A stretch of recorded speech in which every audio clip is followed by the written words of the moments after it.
Welcome back to the Fourth Way Podcast. This episode is an interview with my friend Ron Shultis. Ron has studied and worked in politics for a long time and has a lot of real-world examples of politics in action. I get an opportunity to talk with Ron about what a free society would actually look like and how capitalism often gets a bad rap. It's a bit of a lengthy interview, so check out the show notes for some timestamps if you'd prefer to skip to specific topics. Without further ado, here is Ron.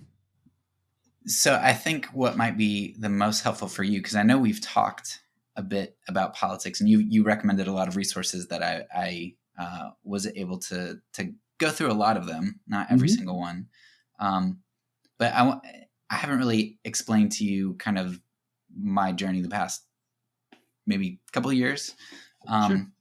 So part of what kind of has driven me to government, and I think you've probably experienced this a lot, the 2016 election and just that like throwing a wrench into my moral system and just doing a lot of questioning about who I was, who my group was, what it means to be a Christian, that kind of stuff.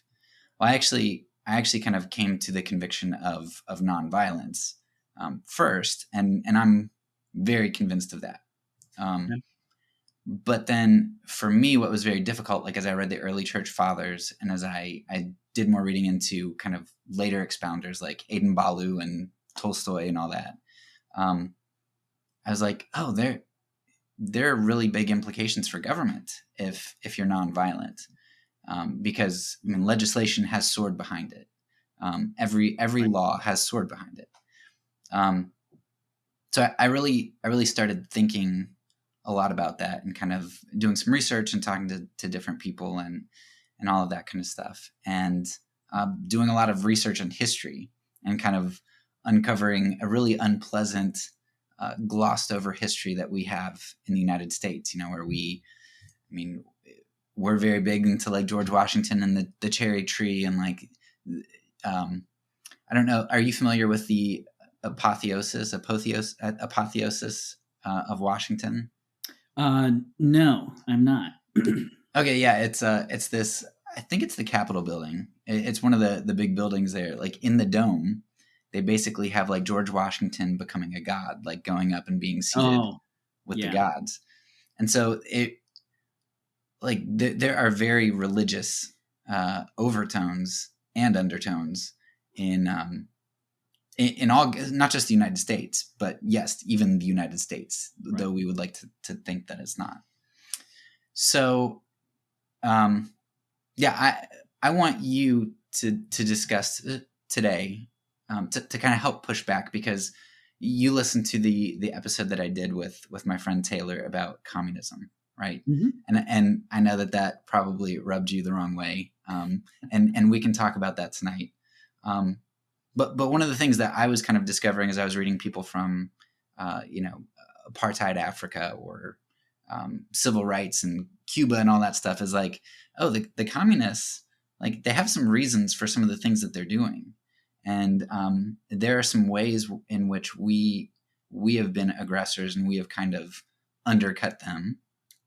And they're really not quite as bad. I mean, North Korea might be, but they're really not quite as bad and have all these malicious motivations that we might attribute to them.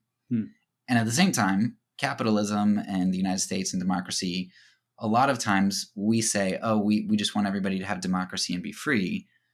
Yet there are all kinds of underlying monetary or whatever other motivations.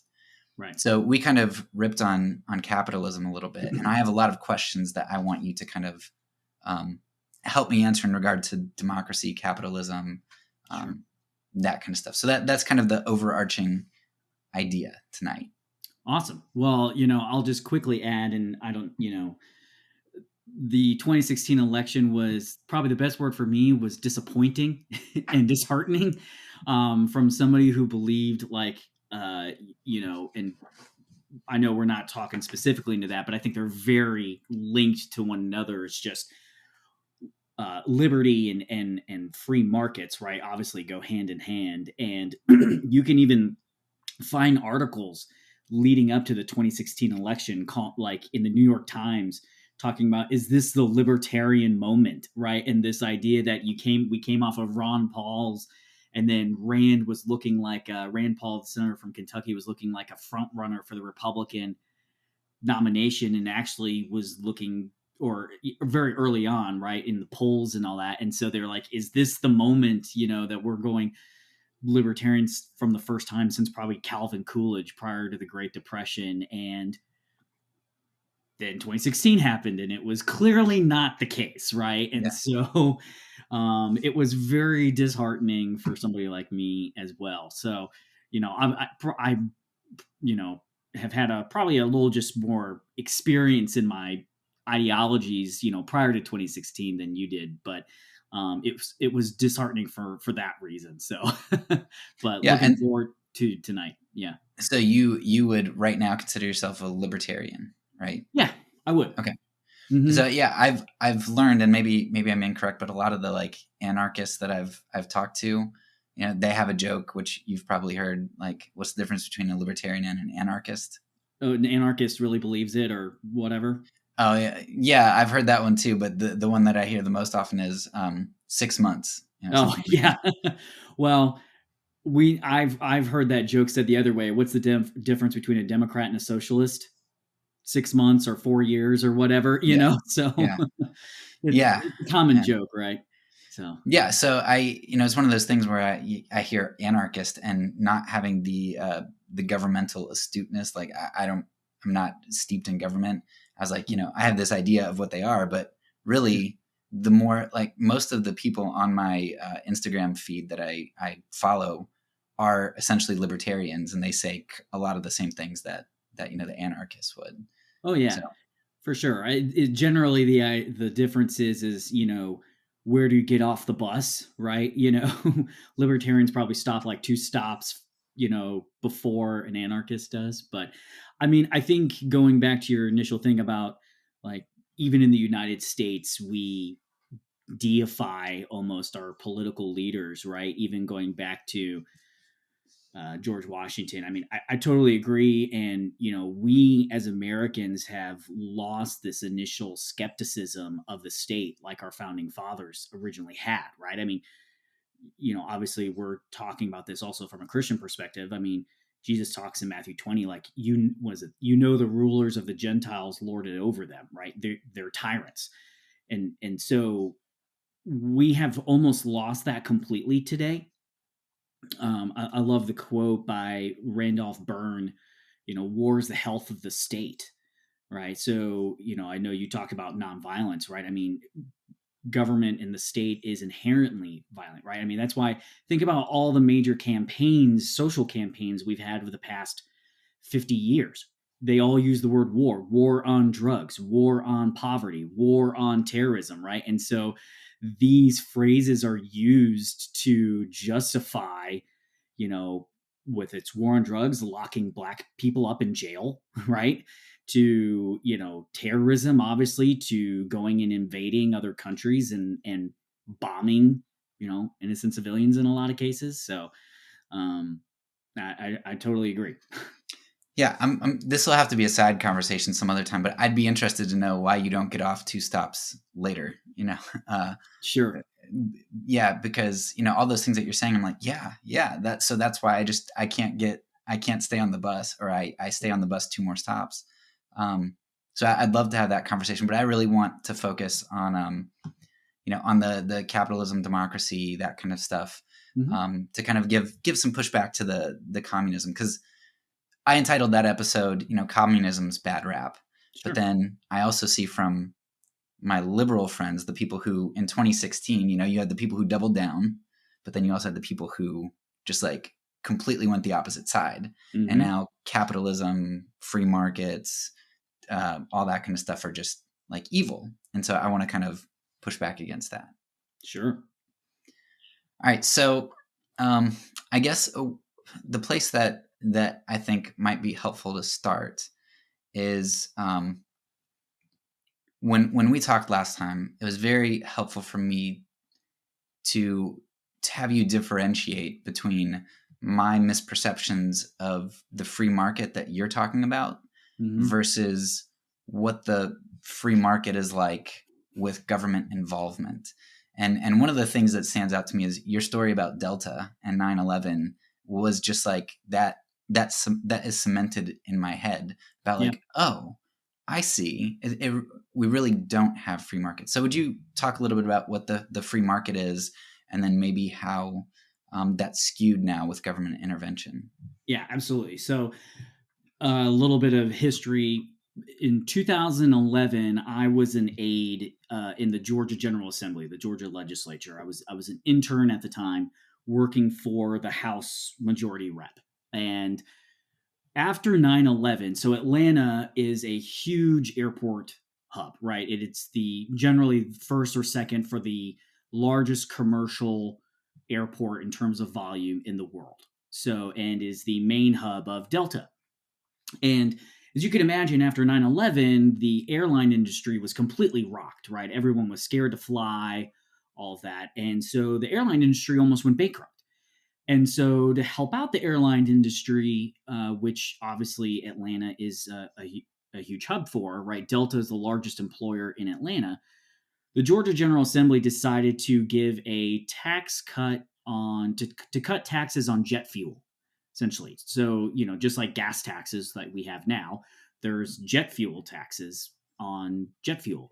And so, to lower costs for the airlines as they were going through this difficult time, they temporarily cut for 10 years, right? The tax on jet fuel. Well, when that came up, when that was about to expire was the year that I was interning there. And so there was this huge debate about renewing that tax cut. And obviously the legislature knew that the airline industry had bounced back. People weren't afraid of flying anymore at that point, right?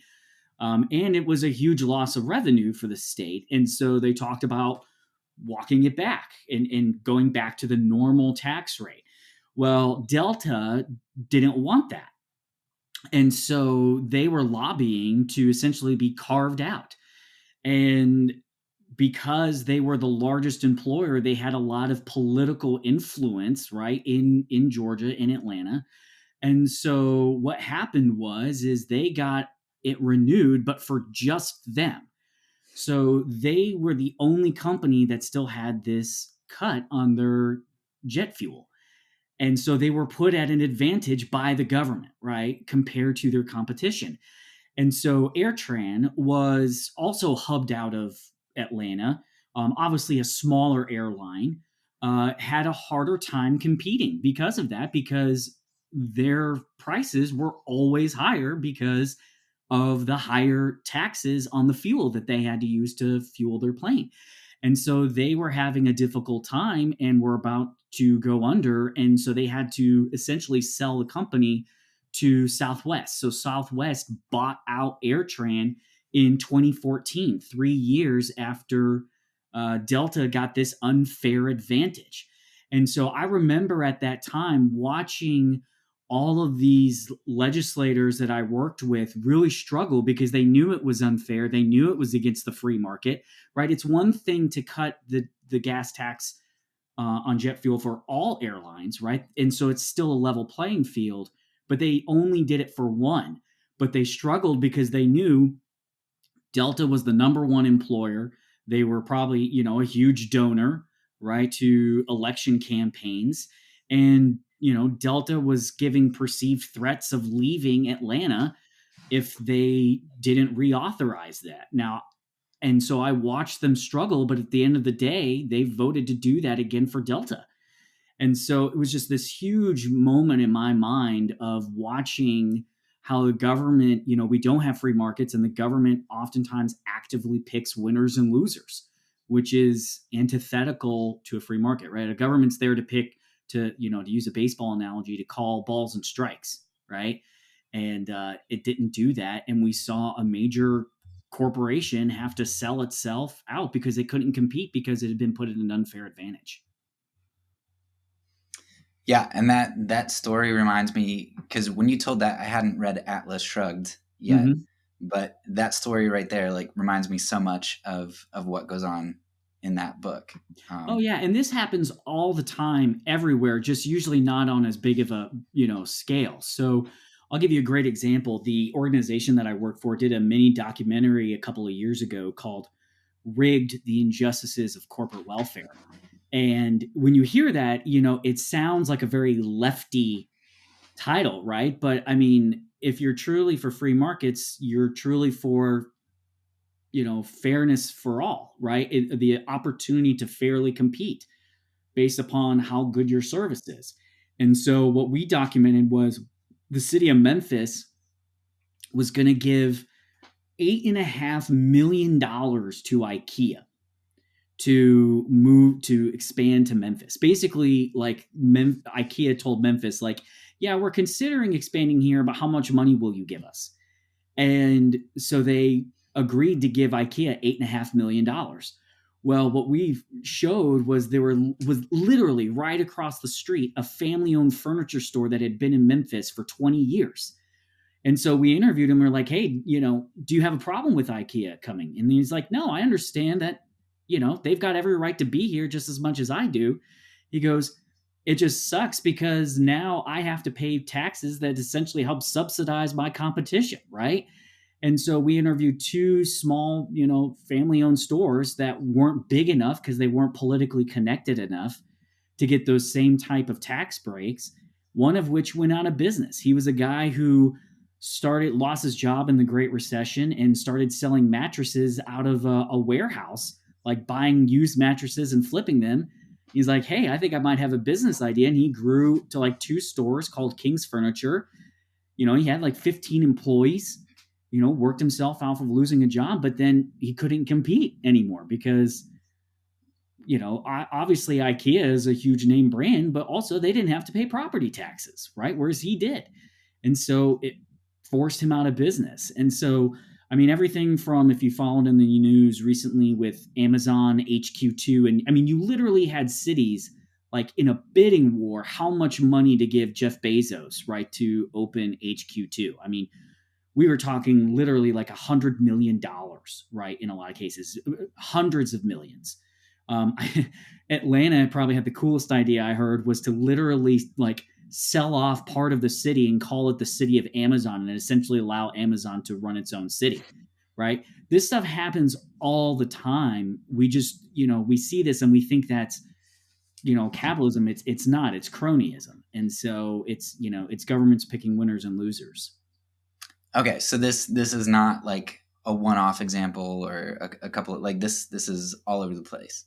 Oh, absolutely. Stuff like that. I mean, and that's not the only way, right? I mean, so I'll give you a great example. One of the craziest types of laws on the books that favor certain companies over others are in the healthcare space. They're called certificate of need laws. Basically, it was an idea in the late 70s, I believe. There was this idea in Congress that, with all this new imaging, like MRI machines and everything being developed, they were afraid that hospitals and doctors' offices and all that would invest too much money into these machines. And there'd be oversaturation of MRI machines. And so because of how expensive they were, it would cause like hospitals and doctors' offices to go belly up. And so in order to keep prices low, we have to restrict supply, was literally their idea.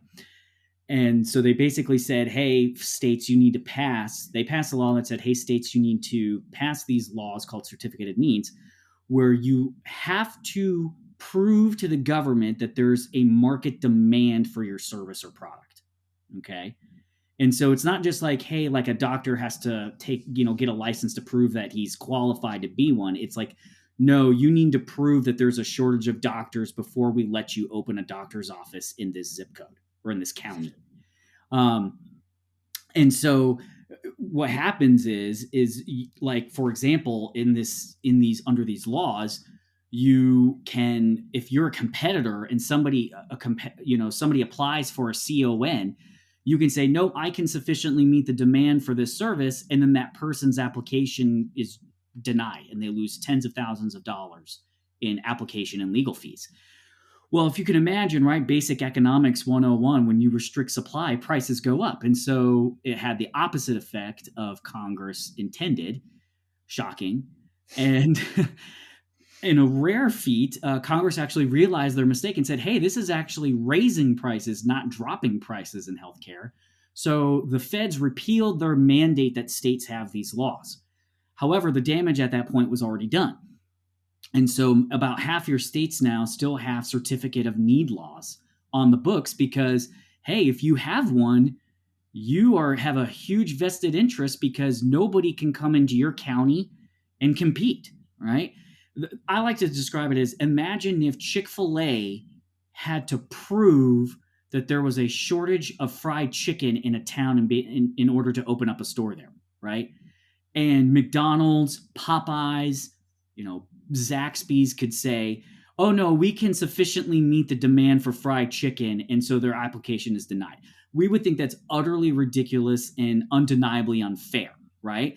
But this is a real thing in healthcare. So, for example, in a lot of cases, if you want to open up an emergency room, a outpatient surgical center, here's one, an opioid treatment center is very common. I'm sure, with the opioid epidemic that's ravaging our country, right, we could sure use some more opioid treatment centers. But in most states, you have to get a permission essentially from your competitors and able to open up. So there's all these ways that the government essentially picks winners and losers. And sometimes it's with good intentions too, right? I mean, but it creates problems and it picks winners and losers, and we as people ultimately lose. Yeah, and I guess it probably causes some people to go bankrupt because of the rising prices, and it causes, literally people to die with the Oh, opioid absolutely. I epidemic. mean, I'll give you a fantastic example. I can give you actually a real example of that. There's a state legislator here in Tennessee that I've worked with before, and his grandmother, I think it was having some kind of like cardiac issue, and she had to be helicoptered to a hospital. And when they landed, the hospital couldn't provide that service because they couldn't obtain a CON for that imaging thing that it needed. And so then they had to helicopter her back from outside of Jackson to Memphis, Tennessee, and during the time she died. And so he became very, interested in getting these things off the books, right? Oncology services is very common to have CONs around where you literally can limit how many cancer treatment centers you have. I mean, but this, and then we say we have a free market in healthcare, so it's just crazy to me. And it just goes to show you that, the government gets in the way of free markets and we as people lose all the time. So I guess my big question would be then, it seems like, so this isn't rare. It happens all the time. Mm-hmm. In even a place like the United States where we feel like it's pretty free, compared to Russia, Cuba, North Korea, all that stuff. Like, it seems like we're pretty free. Mm-hmm. Yet government screws things up and it's just like it abounds all over the place. So if that's what government does to the system, again, I feel like I have a feeling we're going to keep coming back to this. Why are you still on the bus, or why did you get off 2 stops before? Like, what purpose does government serve? Like, to what extent do you think they will not screw things up? So I think they generally always screw things up, right? I mean, the government can't deliver the mail on time, and yet we expect it to somehow fix the economy, right? I mean, it happens all the time. And, I think, for example, Investopedia does not describe the United States as a free market country. It describes it accurately as a mixed market. So we've got a lot of capitalism aspects to it, and we also have a lot of socialism aspects to it, right? In fact, there's there's the World Economic Freedom Index, and the United States is like 12th or 13th. There's a lot of countries that are more economically free than we are here. Who's number one? Do you know? Usually Hong Kong or Singapore. Okay. Are number one. Chile's usually up there. So these problems in the system are everywhere. Now, I think we kind of have this reputation as the bastion of free markets, and I think we were historically, right? But over time, I mean, really, you can go back to, I think, since the Great Depression, we have been on a trajectory of less and less economic freedom and more government intervention into the economy since then. And we're no longer the most economically free. Now, we do have a lot more civil liberties than a lot of other places because of, our Bill of Rights and other things like that. But on an economic standpoint, we're trending in a lot of ways in the wrong direction. So is that just innate to government? Like that's the life cycle of a government when people get power and control, however they get that, whether it's, you're a general in Rome and you have an army behind you, like physical force, or whether that's your Jeff Bezos and you have money behind you and you can buy legislation. Is that just how governments are going to end up? Yeah, so I think it's Thomas Jefferson that has the quote that the natural tendency of government is to grow, right?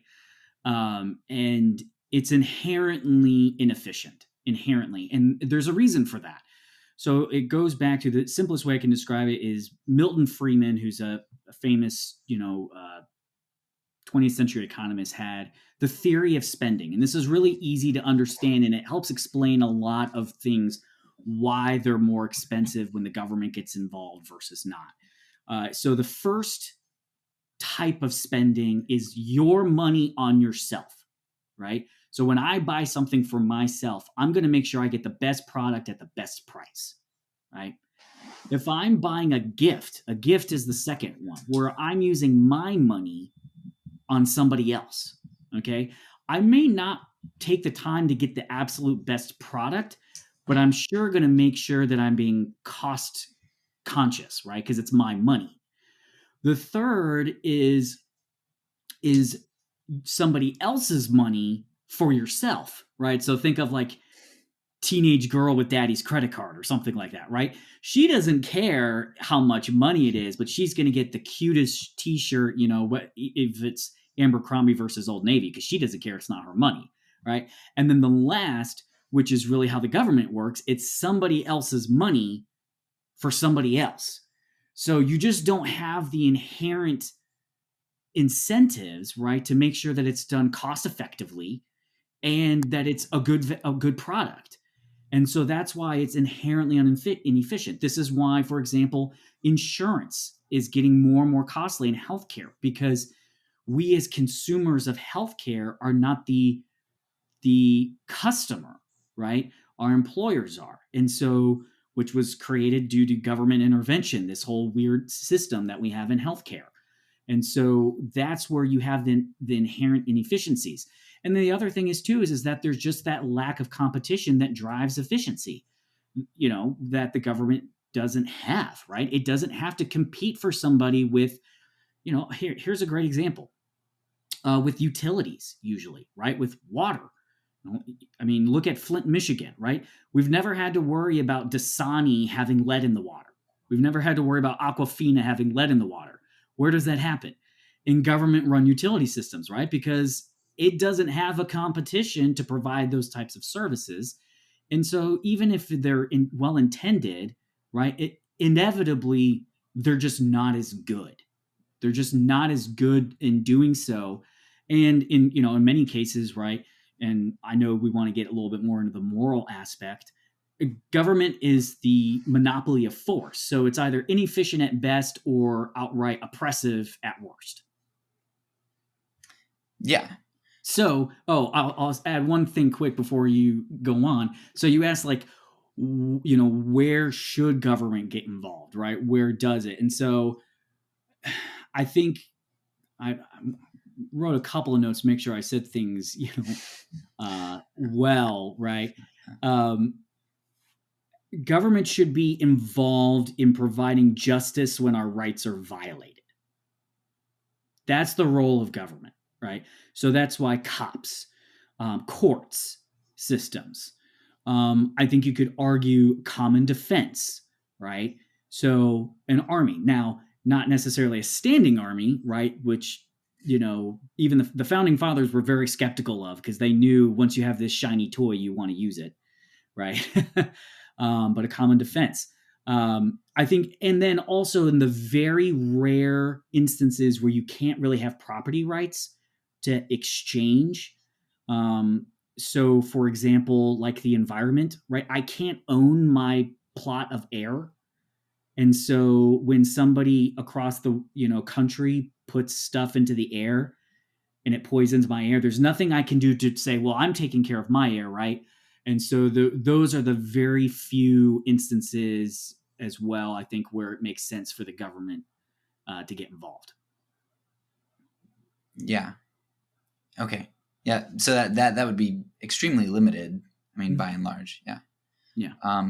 Because I was thinking, while you're talking about a free financial market, it seemed like on libertarianism, going that route, it seems like being able to choose is a very big deal.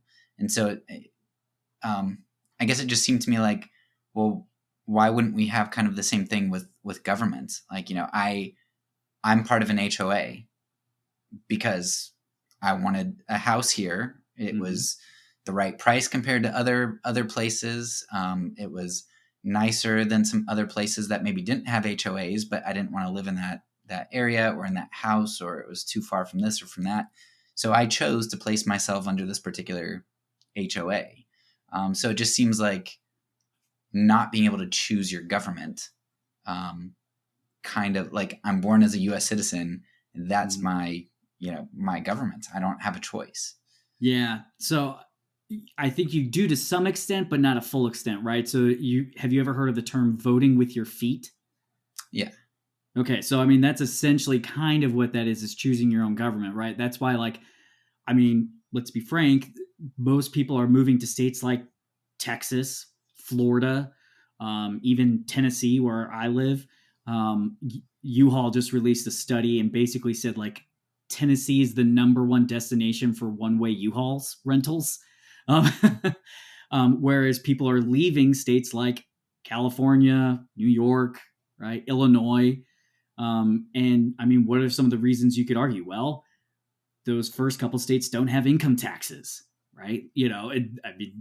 So think about it. You automatically get a pay raise because you don't have to pay state income taxes, right? Mm-hmm. So I think you have that to some extent, but yeah, the bigger government you get, right? And so obviously the nation is the biggest, the harder it is to move,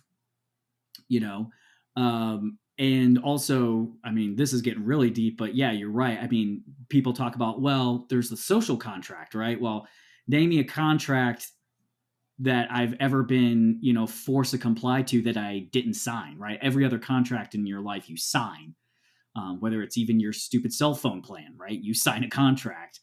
You didn't sign the social one, but that's that's a whole nother rabbit trail to go down for sure. Yeah.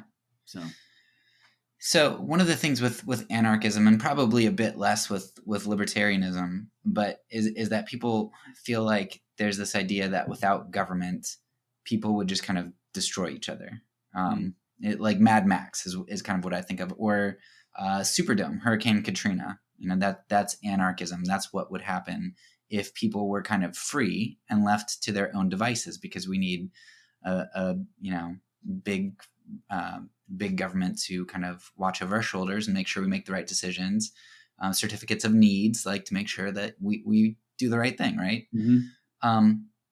But I was I don't know where I came across it. Probably one of the books that you recommended, but was coming across a quote that was from McCulloch versus Maryland, where it says that the power to tax is the power to destroy, and it was probably in the Jekyll Island book you'd recommended. It was probably from there, but he was going into all of this monetary policy types of things and kind of showing how the power to tax really is the power to destroy. Mm-hmm. I mean, we're all taxed, so in essence, we're all kind of being destroyed to a certain extent by the government, with the sword at our throat. So I understand that you said that the creature from Jekyll Island is something to take with a grain of salt.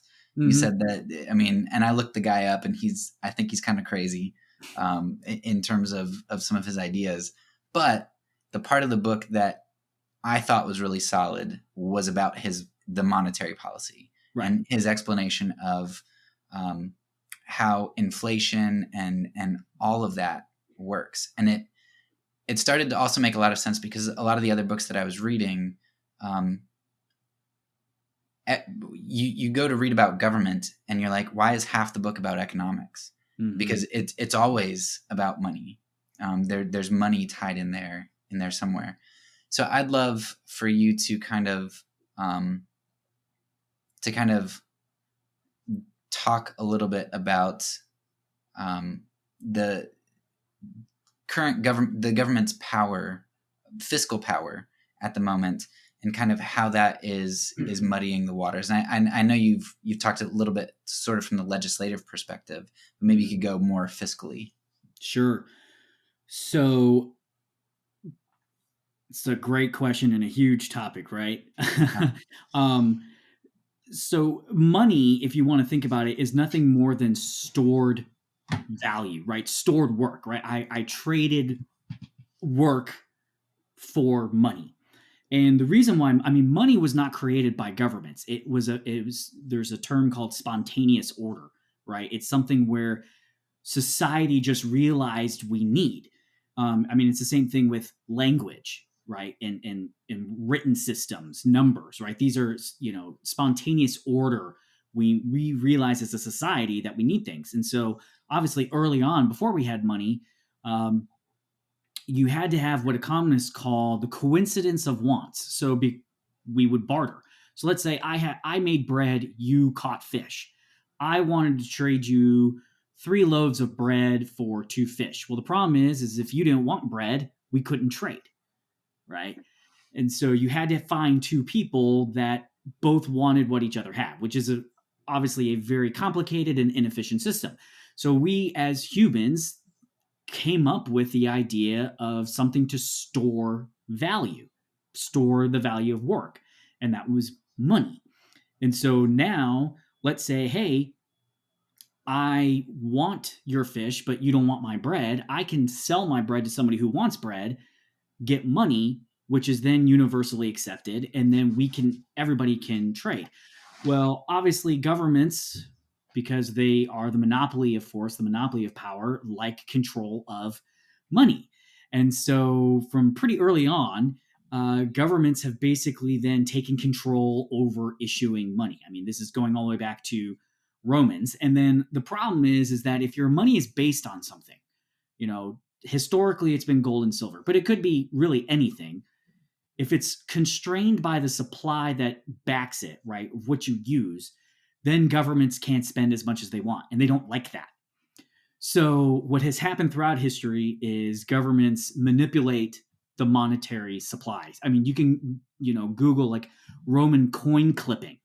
And so what governments would do, for example, is like Romans would tax people and they would shave parts of a coin off, take those shavings and melt them down and make more coins, and then use them to buy stuff, but then say, hey, there's the same amount of coins, so they still have the same value. And people would know that this was false. But ever since now, since I think it's 71, when we went off the gold standard, right, all money today is fiat. So the term fiat means by decree. So it only has value because the government says it has value. So, for example, if you look up any piece, dollar that you have, this is a $10 bill. It says, this note is legal tender for all debts, public and private. It is illegal in the United States not to accept dollars. And you have to pay all taxes in dollars. So the government mandates you use them. So these are called legal tender laws. So it gives them a monopoly of money, right? And then what's interesting, though, is when we use paper, it's obviously very easy to print paper, right? So historically, the paper would be backed by something, usually, like I said, gold or silver. think of it as like a claim check. Like when you go to the dry cleaners, you would trade in your shirts and you'd get a ticket back, right? Or a valet, even more so, right? You give the guy your car keys, he gives you a ticket. Everyone knows that ticket doesn't have value. It's the car that does. That ticket just gives you the right to that value. This is why way back, back when our grandparents were alive, and I still have some, you would have gold certificate 20s. You could lay down your 20 at the bank and they would give me my money, and they would hand you 1 ounce of gold, right? Same thing with the $2 was an ounce of silver. Well, back in the Revolutionary War, this is a funny story. Obviously, we were trying to fight the British and needed money to pay all of our soldiers and all that. So we started using paper money and printing and printing and printing. Kind of like if you've ever seen the pictures of Weimar Germany after World War I, right, where it got so bad that the paper had more value as kindling, and people would take wheelbarrows of dollar bills to buy a loaf of bread. That happened it was called the Continental. And so if you ask your grandparents, there used to be this old saying in the United States, it's as worthless as a Continental. And because we knew inherently that paper money is worthless, right? Or why we also used to say US dollars are as good as gold. That's where that saying comes from, because it could be exchanged for gold, right? And so it was, a funny story or interesting is after the Revolutionary War, when we were writing the Constitution, the founding fathers knew that the whole paper money thing didn't work. So in Article 1 of the Constitution, it says the federal government can only coin money and regulate the value thereof. It says nothing about printing. Originally, the federal government cannot print money. And so prior to the Civil War, individual banks would issue paper money, and then the U.S. Mint would coin dollars. So silver dollars, right? Things like that. During the Civil War, they put a stop to that, saying banks could no longer print their own money. So you could have like cash bank dollars, Bank of America paper dollars. But no longer. But if you look at a dollar bill you have, it still says to this day, it's not made by the Treasury. It's made by a Federal Reserve note. It's printed by a bank. Because we knew, the founding fathers were wise and said, hey, the government should not be able to print money. It should only be able to coin it. And then so basically we figured out this workaround. Well, if we make a private bank responsible for our money, that bank can print it and the government still doesn't. So we're not violating the Constitution. We just found a really good workaround. That blows my, yeah, I didn't know that the Federal Reserve is a private bank. It is private, and it doesn't reserve anything. It is literally owned by shareholders.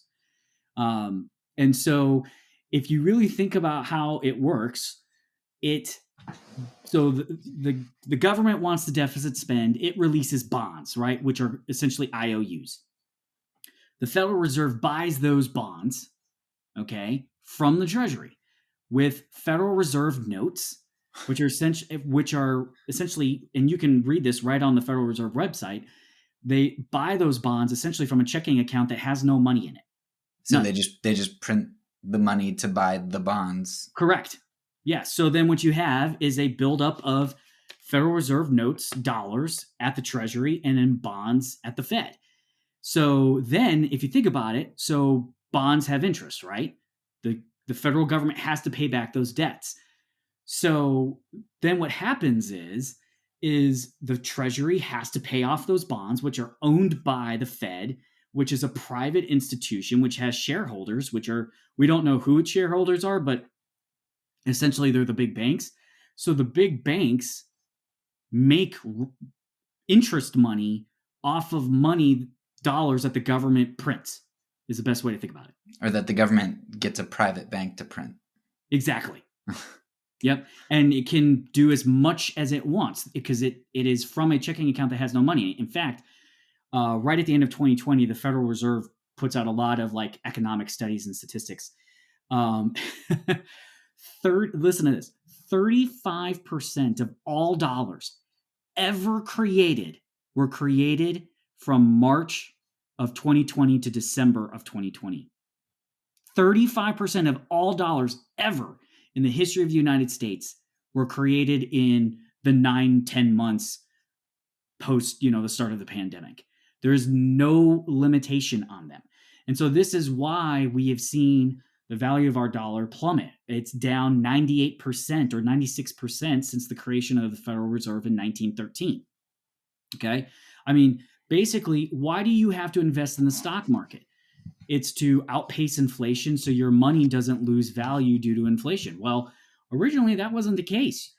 All you had to do was save your money, your gold coins, because you knew 50 years from now is still going to buy the same amount of stuff. The dollar really didn't change a whole lot of value from like 1790 to like 1930, other than some small blips during war times, right? But then ever since then, it's completely skyrocketed. It's lost 90% of its value since 1950. And so that's when you think about like property rights, right? In free market economics, your wealth is your property.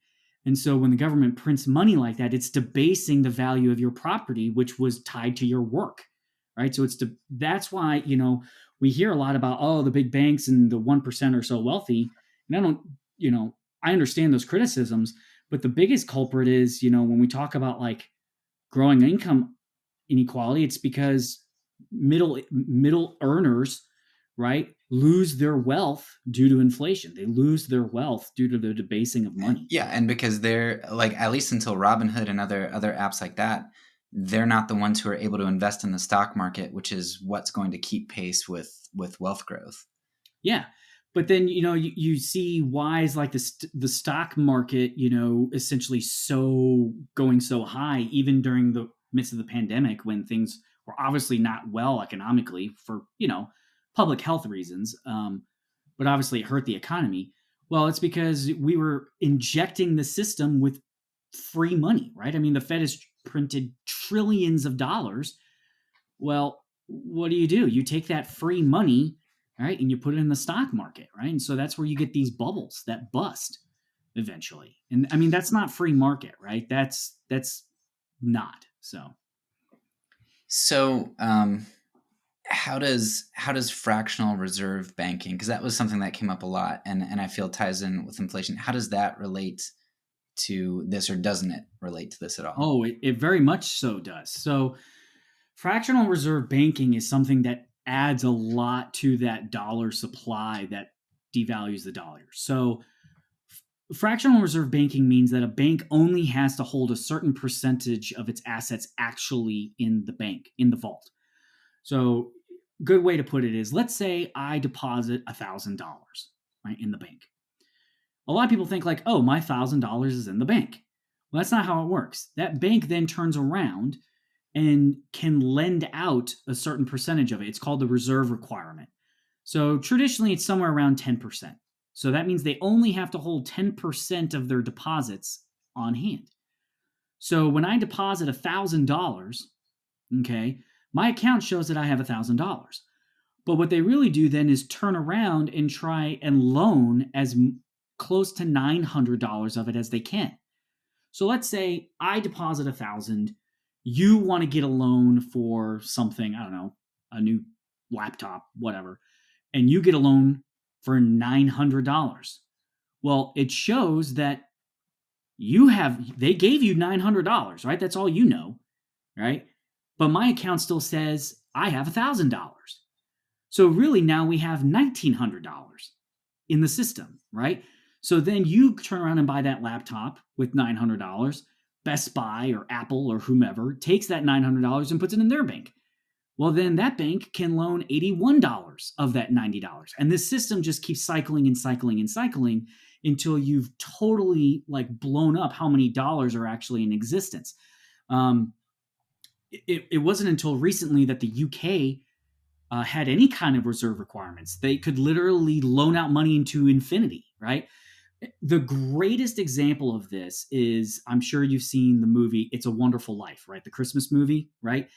There's a perfect example of this. The next time you watch this, watch the scene carefully where he's about to go on their honeymoon and the stock market crashes and there's a run on the bank, right? There's a run on the bank and everybody's trying to go and cash out their account. And he's trying to convince them that, like, he's like, look, I don't have your money. Your money is in her house and her money is in your car. And he's explaining this. And he's like, I really can't afford to give all of you your money. How much do you really need? That's fractional reserve banking. And we as Americans used to understand this all the time. This was well known. That's why early on in our history, there were a lot of bank runs, a lot of runs on the bank, because we knew essentially it was almost like a pyramid scheme, right? Where it's just only a little bit is actually there, but we say there's all this in existence. And so that's why we have, like, nowadays the FDIC saying, oh, well, your money's insured up to $250,000. So, regardless if the bank actually has the money, the government will print it, right, to cover your money in case there's a run on the bank. Well, I mean, studies have been shown, like, the FDIC doesn't have enough to cover all that. But this is something that we knew as a population. It's really sad, in my opinion, how little we understand, economics in today's society. For the first half of our nation's history, one of the biggest political debates was, should we have a national bank? That was a main campaign issue many, many times. We actually had two others prior to the Federal Reserve that were discontinued because people realized that this was either A, unconstitutional, or B, a bad idea. Now, most people don't even know what the Federal Reserve is or what it does or how it works, right? But, that used to be the issue of the day. Go back to, Andrew Jackson basically became president for talking about, I'm going to end the national bank. It was the issue of the day as much as guns or abortion or something like that is now. And we've totally forgotten and don't understand how this system works. And then we see when government intervention in the economy screws up, and then we blame the free market when it's really not. Okay, so trying to kind of direct this back, because I think that's a really important there's a lot to understand there that I still don't understand, but a couple of those terms are kind of familiar enough to know that it's crazy, like insane. Mm-hmm. But I was listening to somebody who was talking about, hey, look, a lot of the issues that people have with capitalism is that they don't understand that there are really a lot of different forms. And so this individual was talking about Keynesian economics as really being the enemy that we're fighting, and a lot of it kind of rang true, just knowing what I know about our culture and my own heart. Basically, increasing, wanting more, spending more, and that makes perfect sense of the materialism we have, where hey, buy your iPhone this year and get this plan so that next year this time you can get your next iPhone. Mm-hmm. And I understand. So this isn't a critique of other people's immorality and greed. This is oh, that sounds really good to me. I want new stuff and I want to spend more. If I go to Amazon, it's hard not to buy something. So I'd love for you to talk about Keynesianism here, the role that it plays, just maybe in terms of our culture, greed, how it impacts the government, and wastefulness, and just kind of the things that we've been talking about so far. Yeah, I totally get your example. For Kristen and I, it's Costco, right? You can't go into Costco and not spend $100. It seems like, you go in saying we need chicken, and you come out with random stuff, that you had to have. So you have to understand a little bit of background as to when Keynes kind of came on the scene. It was post recession, right? And so the dominant thought of economists at the time was we would call classical economics, right? So Adam Smith, supply, demand, the market is efficient, particularly over the medium term, maybe not as much the short term. And so he kind of had the theory of, well, he has a famous quote, in the long run, we're all dead, right? So why should we suffer now when what we can do is to help smoothen out the boom and bust cycles, okay? Let's boost aggregate demand. So the economy, if you want to think about, is is made up of a couple of components: consumer spending, investment, which is by businesses, government spending, and imports, exports. And so if consumer spending is down, if business investment is down, we can boost aggregate demand by government spending. And so when the economy slows down and we have chronic unemployment and sticky wages, we can increase and deficit spend. Okay, and that was the idea. I will say he gets a little bit of a bad rap because he did say that, hey, in good times, the government should actually cut back that spending, right, to not crowd out like private investment. So he did say that. The problem is politicians only heard, hey, I'm giving you, it's good economics to spend money, and that's all they heard. They didn't hear the other part of, hey, when the economy's good, you need to cut it back. And so he came out right around the Great Recession time and essentially became the dominant thought of economists and economics since then.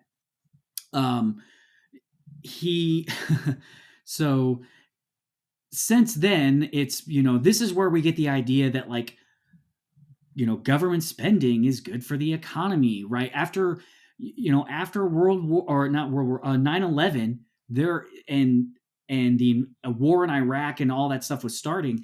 There are clips of George Bush going out and say, essentially, go buy cars, go spend money.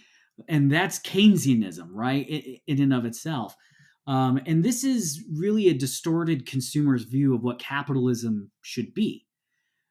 Capitalism is about using and finding more efficient ways to use scarce resources, because the number one rule of economics is scarcity exists, right? And so, heck, I mean, you take the word capitalism, it's a reference of capital, right? Which is the use or the development of and storage of resources, not depletion and consumption of them. And so ever since that he kind of came onto the scene, that has been the dominant thing, right? I mean, you listen to the Federal Reserve talking about, if people aren't borrowing, if people aren't going into debt, because now our system is set up to be a debt-fueled economy, it's bad. They say it's bad for the economy. And so that's why they, for example, push interest rates low and to make it cheaper to borrow money. And then in its worst form, we see negative interest rates. We've seen this in Greece, for example, where literally the banks charge you to store your money. And so it incentivizes you to go out and spend, right? So that's Keynesianism in its extreme form. But it's a distorted consumerist view, right? I mean, like I said, I'll give Keynes the benefit of that. He did say, hey, when things are good, government, cut back your spending. It's only in the bad turns that you're supposed to do this, but governments have completely ignored that and just say, hey, government spending is good all the time, So, yeah. Okay.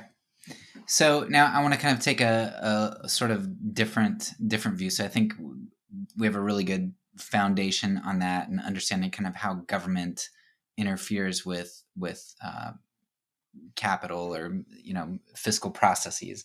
Mm-hmm. One of the things that I talked about with my friend Taylor about communism, is kind of a hang up that I have with American capitalism. And I might be wrong about it. So I would, I'm sure our opinions diverge, and that makes me nervous when we get into the governmental realm, because I know that you're very well thought out, but you don't ever seem like you have an agenda to me other than just well, here's what's true and this and that. And you weigh things really well. So I appreciate that. Mm-hmm. But like I mentioned before, I had read a number of different books. One was called Negroes with Guns. And this guy in the civil rights era, he's just like, hey, I'm a black guy living down south, and some white people were messing with us, and so we brought out our guns, and they didn't like that, and so they attacked him. Well, they shot at the white people. Mm-hmm. Well, then all of a sudden the FBI is after him, and he didn't do anything wrong, and so he flees to Cuba. This guy in who wrote How Europe Underdeveloped Africa, who ended up being assassinated by some people. But he was talking about the history of Africa and how Cubans actually sent tens of thousands of soldiers to help some of the oppressed regions of Africa, or Russia was helping with certain infrastructure items. Yeah. And the United States during this time is propping up apartheid South Africa. And so one of the things that has gotten me frustrated, and I remember when it clicked for me, it frustrated me when we killed Soleimani, I think it was, from Iran. Mm-hmm. People are like, oh, good, that terrorist is dead. And I'm thinking, well, I asked people, I was like, well, why does Iran hate us? Or why do we hate Iran? So, well, they took some hostages in 1979. Well, yeah, do you know what happened before that? It's like, well, no, they don't know that we had a coup and installed this Shah who was horrendous, like tortured people. We helped them, trained their torturers and things. So it just seems to me like what I hear all the time is, hey, look at Cuba. It's poor, even though we undercut it and like prevent people from shipping there and all kinds of stuff. It's poor, so communism doesn't work. And then we look at the United States and say, it's nice and shiny, it must work. But what we don't realize, I think, is that there's this big infusion of wealth from labor from Africa, goods from Africa, not to mention the goods that we acquired by conquering the peoples who lived here. Yeah. Like a huge storehouse of wealth that we just grabbed. And so we don't view Yemen, who has 100,000 children starving because we continue to prop up Saudi Arabia because they give us lots of money for weapons. Right. Like, it seems to me like Yemen is a depiction of the United States just as much as the shiny skyscrapers are. But people don't look at Yemen because that's not here. Like, we have this nice. Sorry, perfect example is, have you seen the movies The Hunger Games? Oh, yeah, of course. Yeah. So District 13, right? Terrible. Yeah. Capital, beautiful, and like all these just elegant, wonderful people. And it's like, well, but District 13 is as representative of the capital as the capital is, because the capital created District 13 and they're sucking the resources from them. So that's kind of my hang up with capitalism. It doesn't seem like it's as nice and shiny and beautiful as everybody props it up to be. And the things that it has that are good were, at least in large part, unjustly acquired or exploitatively garnered. And like the image in my mind is, I don't know if you've ever seen the Congolese, the picture of the Congolese man just sitting on the porch, like despondent, looking at his daughter's severed appendages because Belgium punished people who didn't fill their quotas. They'd chop off their kids' appendages. And you look at Belgium, it was nice and shiny. They had lots of goods, but it came at the expense of millions of Congolese lives. So that's a long question. Yeah. But yeah, I'd love for you to say, to help me understand, is that the picture of capitalism that I have, or is that a little bit too harsh? So I think that's an example of what I would call mercantilist capitalism, right? So mercantilism was it was kind of the old economic system prior to Adam Smith came around, and was really the first, what I would call, free market economist, right? And mercantilism, the idea behind it was power is equated to accumulation of resources and money, right, in the homeland, right? And so that's what led to the initial like imperialism, push of the Western powers, right? These colonies, we can use their resources to gain wealth, right? And this is where the idea of like tariffs really first came about, right? We've got to make sure that, and you had these always escalating tariffs because imports are terrible because it's gold leaving our country, France, to go to Europe or to go to England. or vice versa, right? And so I would say that that's a really, I view that as more of a mercantilism issue, right? Because we're exploiting colonies for the motherland's wealth, right? And this is where I think the economics meets the politics morality of it aspect is, as the I view free markets as the economic extension of like libertarianism. And this is where you have the idea of the inherent rights of life, liberty, and property. Thomas Jefferson didn't come up with a new idea when he said life, liberty, and the pursuit of happiness. He basically copied John Locke. He just said life, liberty, and property. And, property rights, of which you own yourself, is the fundamental system, right? Natural law that we try and respect. And so a lot of what we talk about there is violations of either life, liberty, or property. So, for example, I think one of the books I had you read was The Law by Frederick Bastiat, right? Who sounds really nerdy to say, but he was kind of like the bad boy of classical liberal economists, right? So he was all into these like pithy sayings and kind of being combative and what we would say is owning the libs, fighting socialist ideas. And he talks about, for example, slavery is legalized plunder of liberty, right? It's using the law to take from one and give to another. That's legalized plunder, right? That's not just laws. And he argues everything, like you said, tariffs, embargoes, subsidies is legalized plunder of property, right? And so a lot of these, unfortunate systems, that's what I would say that is more this idea of essentially legalized plunder, right? That usually results from lack of protection of property rights. And I think the reason why we've seen the United States, for example, become so wealthy, or some of the others, yes, obviously it's part of that exploitation, which is essentially legalized plunder, which is not free, right? It's not voluntary exchange. But people talk about it's those protection of property rights. And a lot of your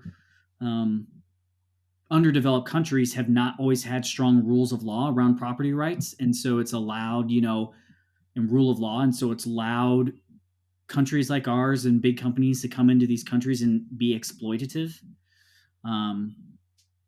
So I think that explains a lot. Obviously there was a lot to unpack there. I mean, I think generally, of course, so for example, like, yes, the, embargoes of Cuba and Iran, right? That's legalized plunder of property, right? And the way to determine if something is legalized plunder is if an individual did it, would it be illegal, right? If I stopped you from being able to sell your product to somebody else or to buy something from somebody else by force, right? Would that be legal? No, right? But governments do it, and so then it's somehow okay, right? But it's essentially legalized plunder. For example, I love this quote, so I think you'll like this one. So this is from Saint Cyprian of Carthage, right? So early church father. This is in 250 AD.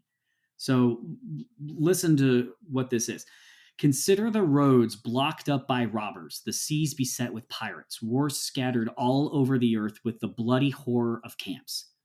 The whole world is wet with mutual blood and murder, which in the case of an individual is admitted to be a crime, is called a virtue when it is committed wholesale.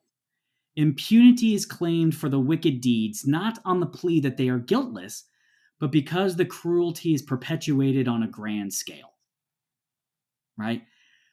That is what governments do, right? And why I will always believe that true free markets, right, where life, liberty, and property are respected, then is always going to be better than socialism. Is that because Socialism is legalized plunder. It allows the state to take others, right, and give it to whom it wants.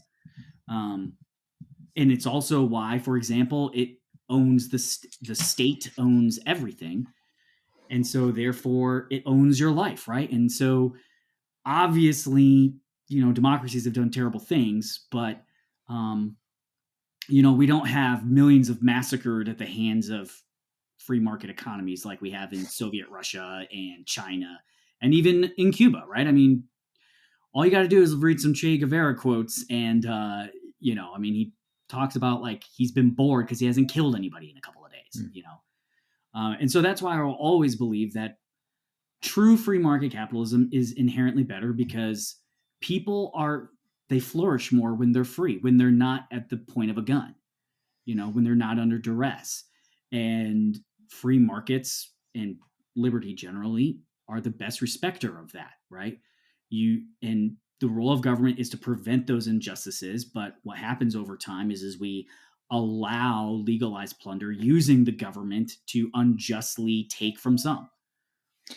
Yeah, that's what, I don't get. I've seen the category of anarcho-communists come up, and and maybe you can help me understand this a little bit, but what drives me towards anarchism is, the governmental violence, which, you've mentioned a lot. They have a monopoly on violence. Yep. But then it's also from the practical side of things, when they control things, it reminds me a lot of, we know biologically invasive species are terrible. But what's even more terrible is when you have an invasive species and then you bring in another invasive species to try to counteract that invasive species. Mm-hmm. And that seems like kind of what governments do when they try to preemptively, proactively control things. Like it's just an invasive species. It's unnatural. And it seems like socialism, communism do that. They seek to do those preemptive, proactive controls. Whereas, what you're kind of saying is that your view of government would be they'd be more of the reactive. So somebody pollutes the air, they react to that. Correct. And so think about the judicial, and I'll just interrupt quickly, right? That's the whole point of the justice system, is to try and make you whole, right? And so it's meant to be restorative, right? Your rights have been violated. We bring justice on that, right? But the problem is when it gets outside those roles, is it tends to be the number one perpetrator of injustice, So continue what you're saying. Well, yeah. So I guess two questions out of that is, first of all, and maybe you don't understand them because maybe they're just an enigma, but I'd like to understand how in the world anarcho-communism works. Like, it doesn't make sense to me.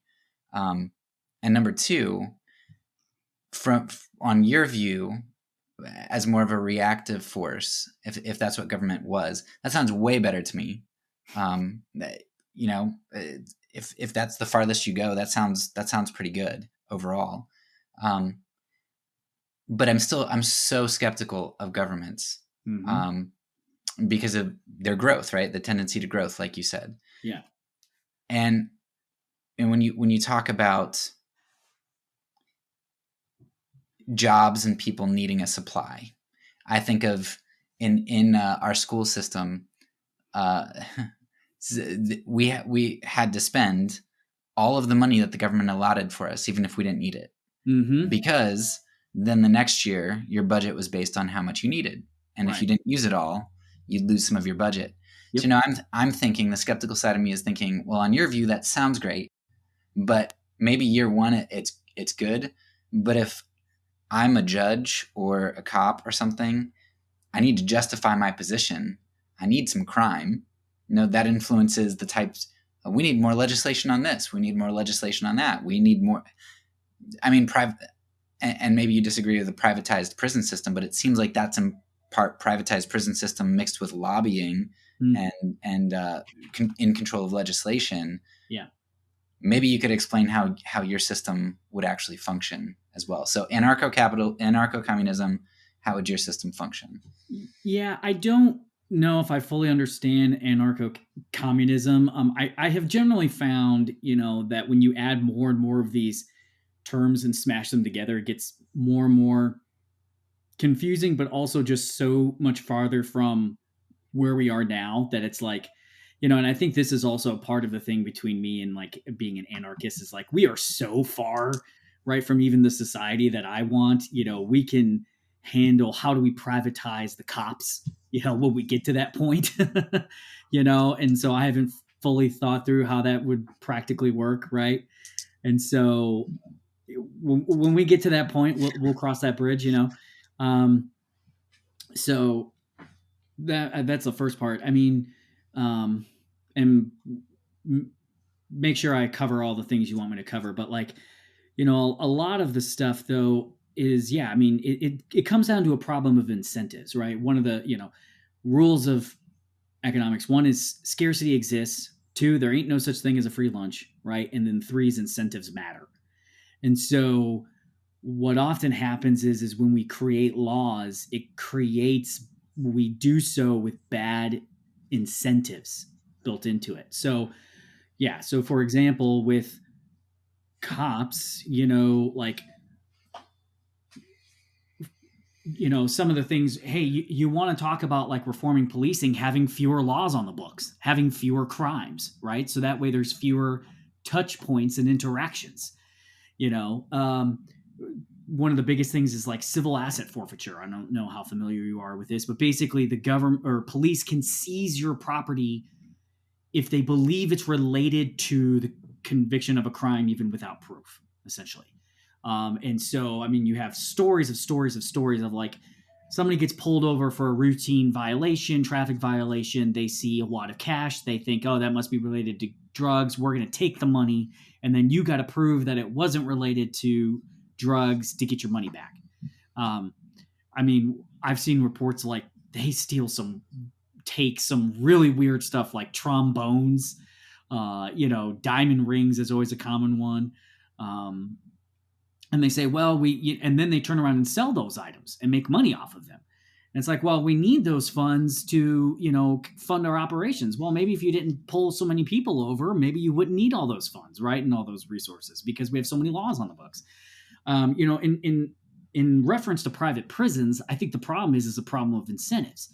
So, right now, whether it's public or private, we fund prisons based upon how many people are in them, right?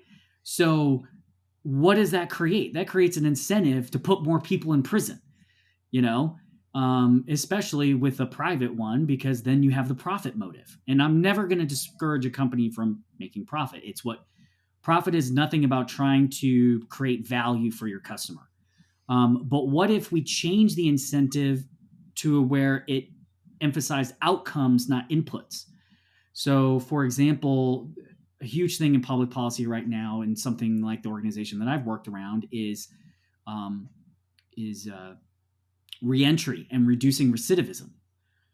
So in most states, and I just know the specific number for Tennessee, basically 50% of people who leave prison are going to wind up back in prison within 3 years.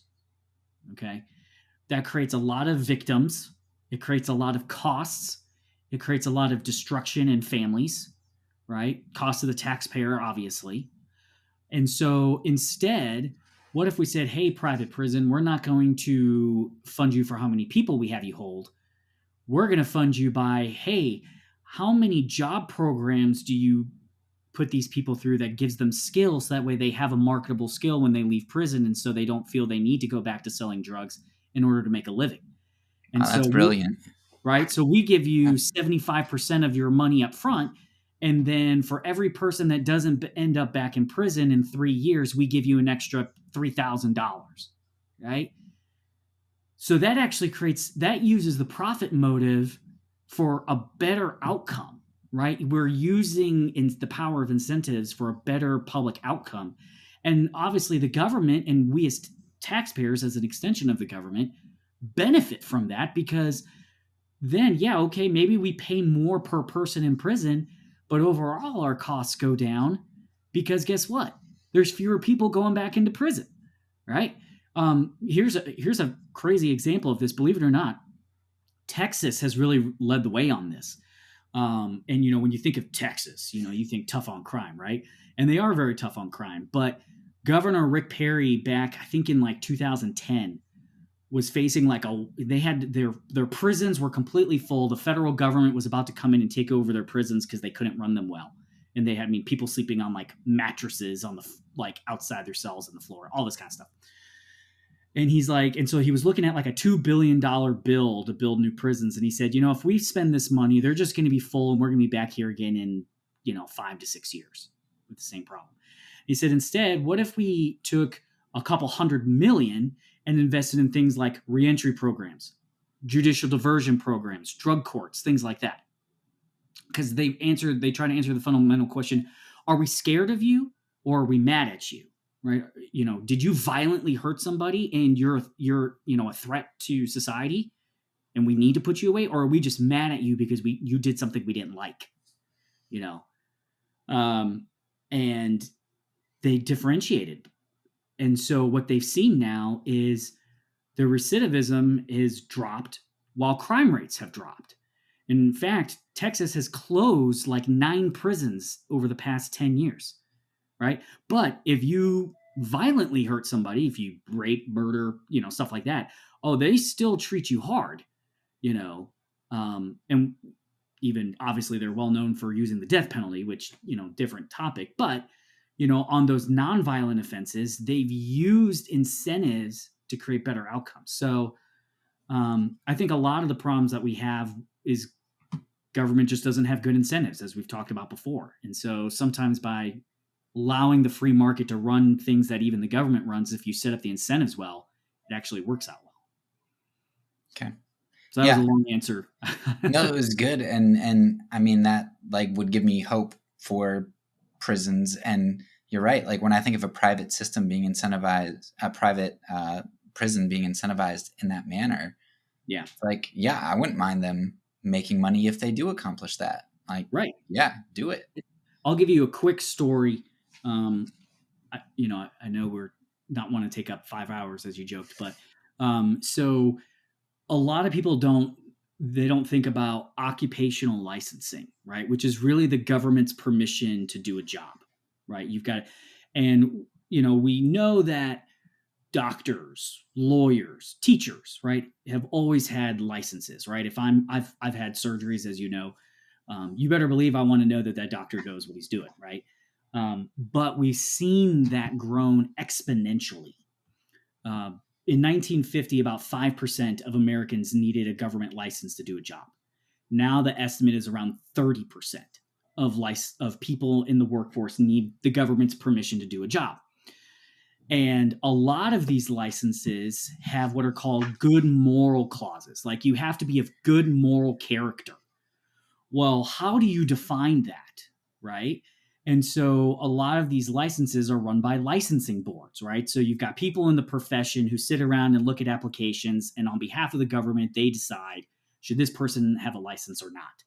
And they can reject anybody for having any kind of criminal background most of the time. So, for example, even if it's completely unrelated to the crime. So you were stupid and you stole a 6-pack of beer in college, you could be banned from doing any host of number of jobs, even like cutting hair, for the rest of your life in most states, right?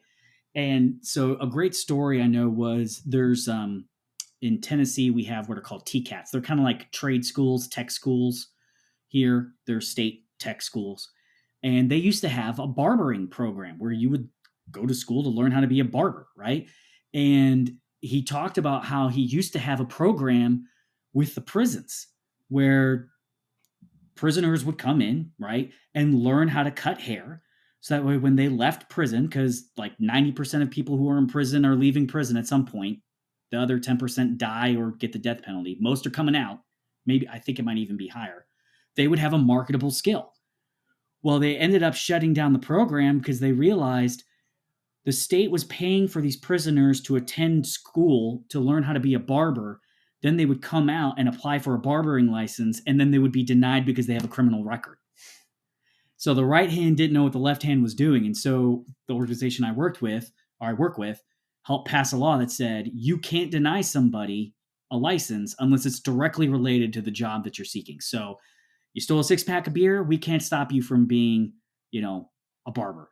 If you've got 6 breaking and enterings, we're not going to give you a locksmith license. You're obviously a good locksmith, but we're not going to give you the blessing of the state, right, to be a locksmith. So, I mean, that's where, like, sometimes just these inefficiencies and bad incentives of government get in the way of, free markets, for example. And so, been working to try and, remove these types of barriers and costs in the system.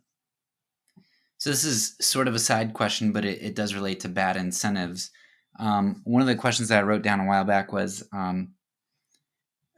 so subsidies are essentially governmental incentives, and probably I would imagine most of the time they end up being bad.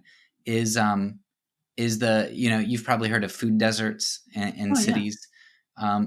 And like I've wondered, when I go into the store, how is it that I buy this bag of junk that's got 50 different ingredients, half of them like processed and have to go through their own, process to get into the form that they're in. Yeah. And that's cheaper than like the raw substance of like potatoes or onions or whatever. Like, yeah. Is that related at all to government incentives and subsidies? I don't know about that. I mean, because I've heard corn is super subsidized. Oh, absolutely. Corn is completely screwed up. So we use, when you go to the gas station, right, it'll say usually around 10% ethanol, right, in your gas, which is essentially corn. So I think it's roughly, and I'm, don't quote me on the exact number, but essentially 90% of like our corn is for fossil fuels, and like 10% is for food. And so is sweet corn, right? And so I think it's right now we actually have a shortage of corn in the United States, but because 90% of it is grown, not intended for human consumption, but to subsidize our gas or to make our gas, greener. And the United States government spends billions of dollars subsidizing corn production for this. The next time the presidential election rolls around, and it always starts in Iowa, right? The first caucus is always in Iowa. They will always talk about the farm subsidies, and usually it's only a Republican that will be brave enough, with trying to appear as free marketed. We'll talk about how it's, I think we should cut the corn subsidies, and some people will really boo them, and some people will be like, hey, good for you for saying the truth, whatever. It's a huge thing out there, and so basically it really started around the Great Depression. The United States government views food as a national security thing. And so they will literally pay farmers to grow more than they need to. And then we always hear about how obviously there's a shortage of food and we have all this wasted food here in the United States. Well, a lot of that is because of government subsidies. They'll pay farmers to grow something, but then not to sell it. And then this food gets wasted, right? Because we have, from a public policy perspective, viewed being able to be food sufficient as a national security priority. And so we totally mess up the farm supply system in order to make sure that if, God forbid, we go to Russia, our wheat production doesn't suffer. So, okay. So I think I have 2 questions to kind of wrap this up. Right. So the first one is, I just want to kind of come back to the question that I think we've kind of joked about like several times, which is the bus, why we're at different stops on the bus. Yeah. So I've heard you say so far that government monopolizes violence and tends to use it very poorly. Mm-hmm. They try to take power and control, and a lot of times that's fiscal power and control. They take control of money, and they try to incentivize things, but whenever they do anything proactive, that's a problem. And I mean, as a Christian, I know that you understand human nature, and you know that we like power, and when you get power, you want more of it. So if you were going to try to argue with, discuss with an anarchist and try to convince them, I don't know how passionately you care. You're probably like, oh, if you're an anarchist, I mean, that's close enough. I'm good with you. But if you were going to try to convince somebody from the other side, to kind of come to libertarian and have limited government, why would you say you're at the bus stop you're at? Yeah. Well, first, before I get there, I mean, I do want to talk, like, yeah, we've talked about government as power, and it breeds corruption and violence and all. I mean, if you haven't heard the James Madison quote, I mean, it's very fundamental to this conversation. I wrote it down so I wouldn't mess it up. If men were angels, no government would be necessary. If angels were to govern men, neither external nor internal controls on government would be necessary. In framing a government which is to be administered by men over men, the great difficulty lies in this. You must first enable the government to control the governed, and in the next place, oblige it to control itself, right? You know, a lot of people talk about, oh, capitalism is greedy and all this kind of stuff. And so, you know, Bernie Sanders talks about, you know, stuff like this and all that. And I, you know, I would say it's self-interest. It's immorals and self-interest, not necessarily selfishness. Now, there are selfish people, absolutely. But then the very reason then you shouldn't do that is to make the system more powerful in order to be, right, to legalize plunder more, right? If government is, you know, if men are selfish and evil, then the last thing we want to do is give them more power to initiate force, right? But why I think we have to have some, I think the main reason for me comes down to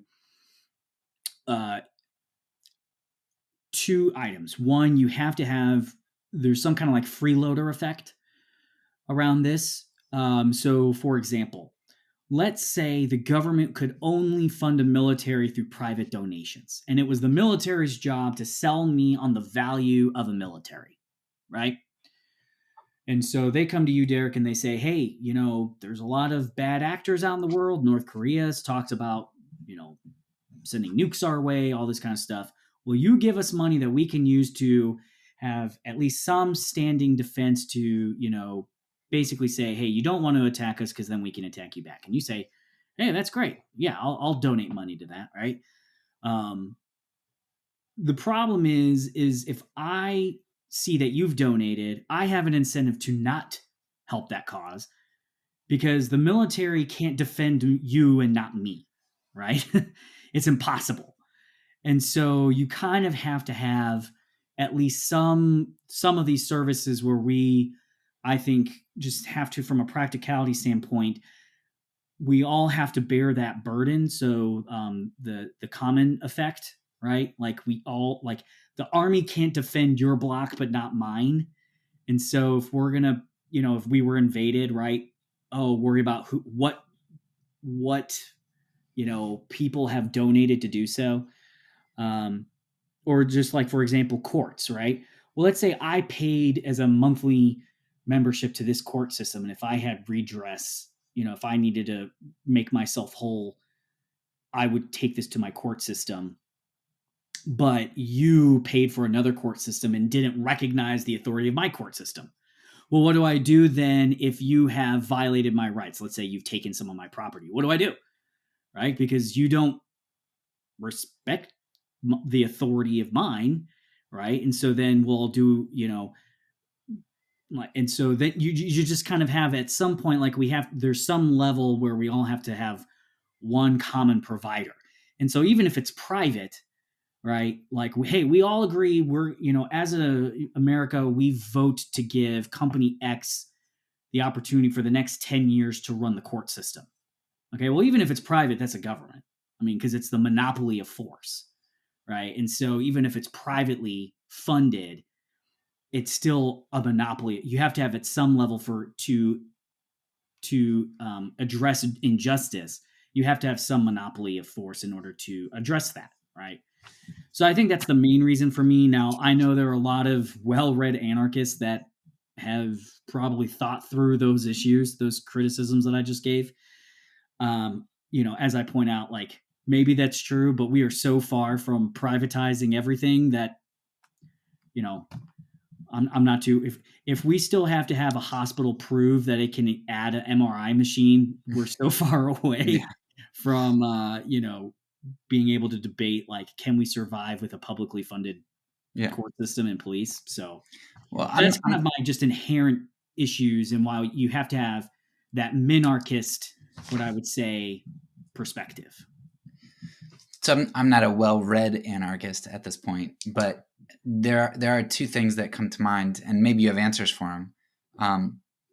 But you're talking about paying for one judicial system, but then maybe going into the other and not recognizing that. But isn't that essentially what happens on the global scale? If I'm over in some other country, even Canada or Mexico, especially if you live on the border, those are different judicial systems, but that's kind of, you recognize you're entering another territory, and that's just kind of the way it is. Like we do deal with that. It's just scaled up to, nation-sized things. Sure.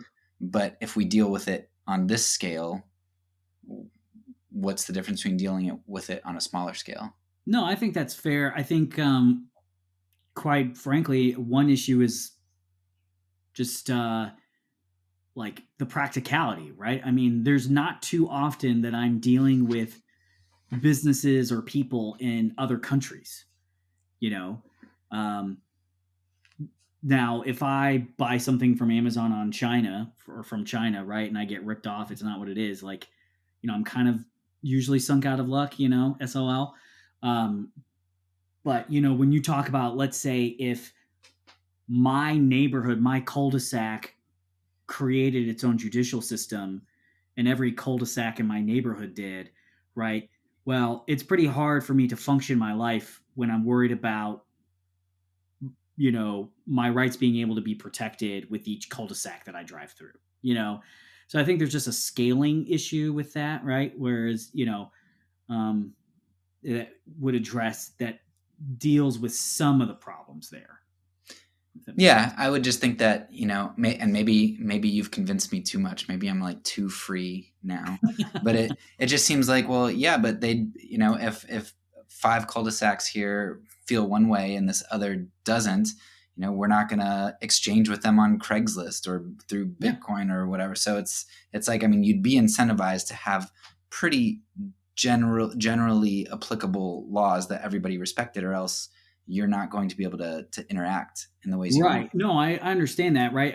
What you're talking about is like realistics of commerce, right? That's why we have like statewide driver's license rather than city-based driver's license, right? Because you got to have at least some ability to function in different areas, with recognized status. So, I think that's fair, but I think, when you talk about, okay, as you continue to scale, then, at what point is that really just a government, right? It's not. Yeah. So remember, government doesn't have to be this like elected body, right? That is called the government. It's just monopoly of force. And so whatever that looks like, that's a government. And so, so that's the main pushback, I guess. But. So, yeah, and that's a good point. Yeah, at what point does it become government? I don't know. The other question I had is, a lot of times I see libertarians talking about, especially in regard to welfare and poverty, about how, yes, it's sad that there are people who are, even just assuming that a lot of the people are impoverished, not at fault of their own, like just through circumstances. Assuming that, like, for as sad as that is, the government shouldn't force me or my neighbor to have to pay money to help that person. And so I guess when I think of the freeloader problem, as a pacifist, I would say, well, okay, but I don't morally agree with the military, and I don't want to pay for them, like, because And so it seems like, yeah, it almost seems like it goes against the moral foundation of libertarianism or whatever that philosophy is, to basically say, well, people are going to have to do, we're going to have to force people to do something. And it feels like, well, then why not force them to deal with poverty in the same way? Because to me, that's a big issue, whereas the military isn't. And so I don't know. Well, that's a good question. So I think it comes down to, remember, it's about liberty, right? And so is my liberty being violated? And that's where the role of government comes in, right? And so if somebody is poor, unless their rights have been violated, right? Just because it may be good to help them doesn't mean that that's the role of government to do, right? So I'm sure I can fairly quickly find it, but in the law, let's see. Hold on. I'm going to find this. Dramatic pause for effect. But anyways, I know he talks about that, socialists think because we do not think the government should do something means we don't care at all, right? Like I hear this all the time from socialists. Oh, you just don't care. Like you don't care about the poor people. I'm like, well, that's not necessarily true. I just don't think we should use force to rob people to address that, right? So it's finding private means, to do so, unless a right has been violated, right? If somebody's life, liberty, or property has been violated, then the government steps in to help that person. So if you have legitimate things of exploitation, harm, crime, all that, of course, but for example, with poor, I'm not saying it's not important. It just, one, we shouldn't use violence to solve poor, right? But then also it just ignores the fact, going back to the problem of incentives, is just governments are bad at doing it, right? I mean, one of the things we talked about from the very beginning was the war on poverty, right? How we've spent billions and billions of dollars fighting poverty. The poverty rate's not much different from when we created the Great Society program back in, what was it, the 70s? So you have one, you have the force component, right? And I will always refuse to believe that taking somebody else's stuff to, supposedly help others, that's somehow virtue. That's not virtuous. And then also it's just inefficient. And then also usually around when government programs do try and help poverty, it creates bad incentives. So for example, there's in my work, we talk a lot about fiscal cliffs, right? So where somebody, I've seen it, and you can't blame these people, where they know if they make one more dollar, if they take a dollar raise or a 50-cent raise, hourly raise at work, they lose tens of thousands in free healthcare benefits, right? And so government programs to help the poor often incentivize them to stay poor, right? This happens with, for example, with TANF benefits, food stamps, WIC. All these programs usually have income, limitations. And so if a government is using these and we outsource our morality to the government to solve these problems, we're inherently going to create bad incentives where sometimes people are better off being poor. And that's not, I refuse to think that that's good. I refuse to think that that's helping the problem, right? I mean, and I think this also goes back to like, the whole, oh, you hear Jesus was a socialist. Well, Jesus didn't say, go rob the rich man and give it to Caesar so that way he can help the poor. He didn't say that. He said, you go help the poor, Yeah.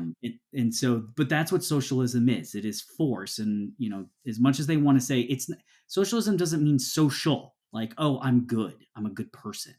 It means I believe that the government, the public, the society, it has the right to take anything that it wants to accomplish anything that it deems worthy. And that's the problem. Yeah, I was just talking with somebody yesterday about that diffusion of responsibility, and that is something that I think is not a direct problem of government, but just a problem that when you have the bigger the government you have, I think you get those diffusions of responsibility. Well, yeah. I mean, just think about it. I mean, obviously it's a very sad line, right? But I think at some point you kind of start to think this. Ebenezer Scrooge, right? When he's asked by the charity guys to give money, he's like, are there no poorhouses? Oh, yes, they are. Oh, good. Well, I pay for them through my taxes, right? I mean, that's, whether we, want to admit it or not, I think to some extent that plays into our psyche, right? Yeah. To some extent. Okay, last question for you. and it might be a long one because I know it's maybe not a soapbox for you, but something you really enjoy, and something you hate. I'm going to mix the two things together, I think. So I know that you listen to at least parts of my discussion about communism, and it's not completely fair to Taylor because you get to respond after the fact. But if he wants to do this again, he can respond to you. But I'd like to know maybe some of the things that stood out to you there that you would push back on. Yeah. And then maybe Atlas Shrugged was a very good book that you had me read. Yeah. And it's one that I know that I think you said like second to the Bible was one of the most influential for you. Correct. Yeah. So I'd like you maybe to, I mean, you don't have to like summarize or tell the whole story if you don't want to, but maybe weaving in some images from that and some aspects of that maybe paint the opposing picture or maybe fill in some of the gaps. Yeah, no. So first of all, I mean, just in the general response, right? And you're right. I mean, whoever gets to speak last, right? And here's the thing: anybody who's coming from a well-intentioned standpoint, I mean, I'm never going to deride, right? I mean, probably agree on a lot of what the same problems are. It's just dealing with what's the best way to solve them, and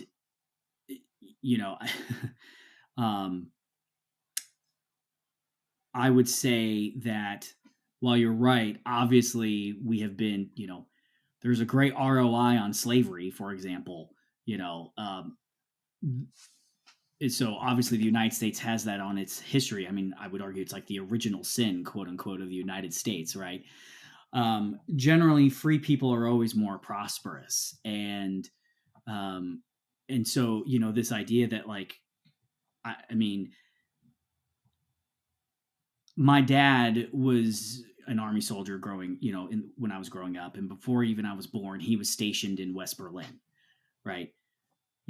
Yeah, sure, maybe West Berlin incentivized people to come over, but they sure didn't have to, like, there was no incentives that could give people to go and give up their freedoms, right? To go to East Berlin, there weren't, U.S. soldiers didn't have to shoot West Berlins trying to crawl over the wall, and so this idea that, like, I think it's just naturally innate in us to desire liberty and freedom, right? I mean, even God gives us free will, right? And so we are allowed to choose, even if we believe in him, right? In all his wisdom in glory. And so the idea that if God gives us free will, we as a government shouldn't give people free will to choose what's best in life for themselves. I just, that seems an inherent contradiction to me. And then, the other thing that you hear this a lot about, exploitation of workers, through the capitalist system. Well, first of all, normally that relies on, and this is getting pretty heavy economics, but the labor theory of value, right? And so the work put into something by a worker is what determines its value.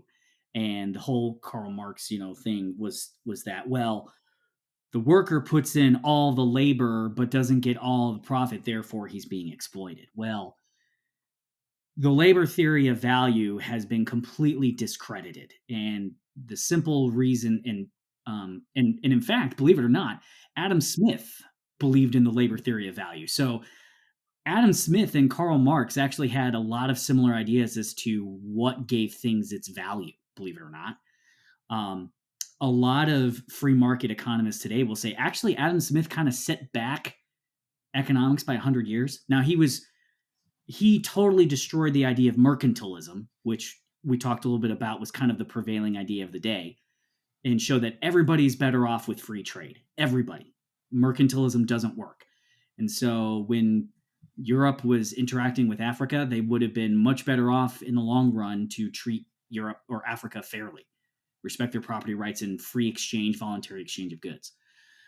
But the reason you can disprove the labor theory of value is what is called the diamond water paradox, right? You cannot live for more than 2 days without water, right? But water is extremely cheap. Whereas a diamond, you're a married guy, you had to buy a wedding ring at some point, right? Even though a diamond serves no utility, it's incredibly expensive, right? Why? Well, the reason is because there's marginal utility. And this totally destroys the theory of exploitation of labor and workers. There comes a point where, hey, I have so much water, it's really not that expensive because it's not scarce to me, right? Whereas a diamond, because they're so few and rare, is very expensive. And so I get a lot more marginal utility, a lot more benefit from one more diamond than I do one more gallon of water, right? But if I'm in a desert for 2 days, you better believe I will give up every diamond that I have, right, in order to get a gallon of water, right? Because I don't have water on hand. And so the marginal utility of that one more gallon of water is way more beneficial.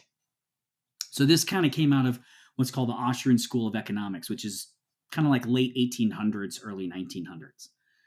And so it totally changed economics. It's even called the marginal revolution, believe it or not.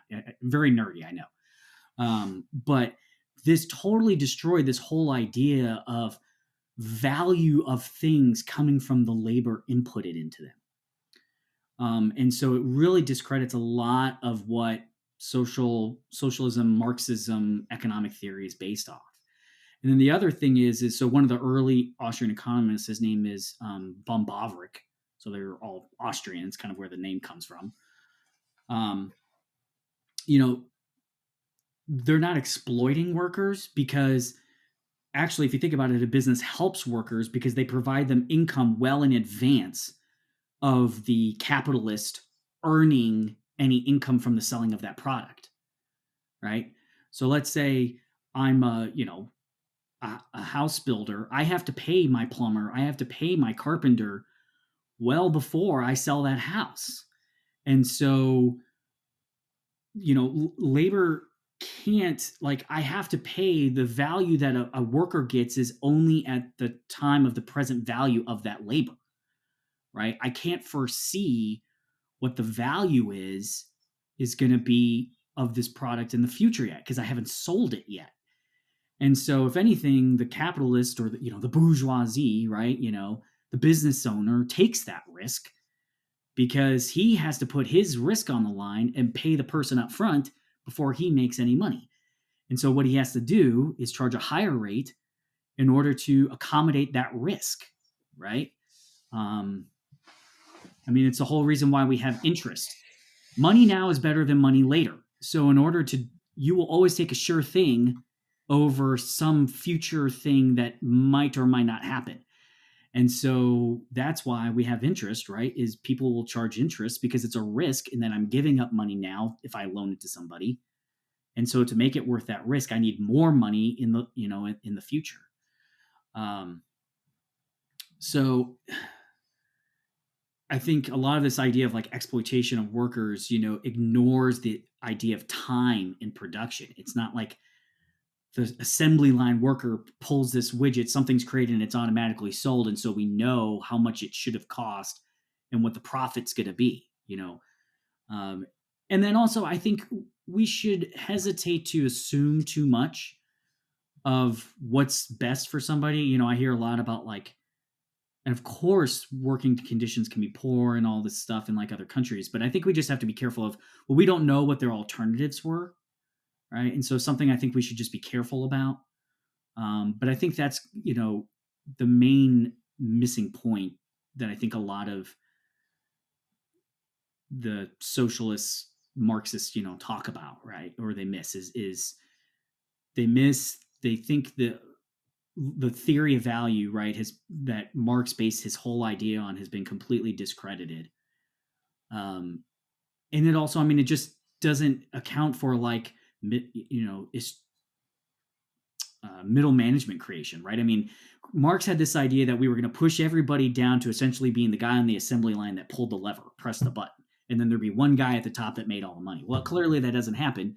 We've created a middle class, right? And so, you know, it creates the opportunity for advancement. And, you know, and it's that creation of capital, like we talked about what capitalism comes from, that makes the system better. So, you know, I hear a lot about like, and maybe this was mentioned, I think, was like, oh, Cuba has a lot of doctors. Well, that's great. You know, that's fantastic because they make people go to med school, right? The problem is that they don't have an accumulation of capital and the technology and the equipment that we have, you know, that makes it the best place to get care. You know, we have all the highest technology because we have better incentives to create new innovative techniques and machines that make people get better quality care at a lower cost. So Cuba needs to apply for some certificate of needs. Exactly, right? Yeah. So, I mean, it's not just like, oh, yeah, hey, we know there's a shortage of doctors, so the central planner in a communist economy says we need more doctors, therefore we're going to make these people be doctors.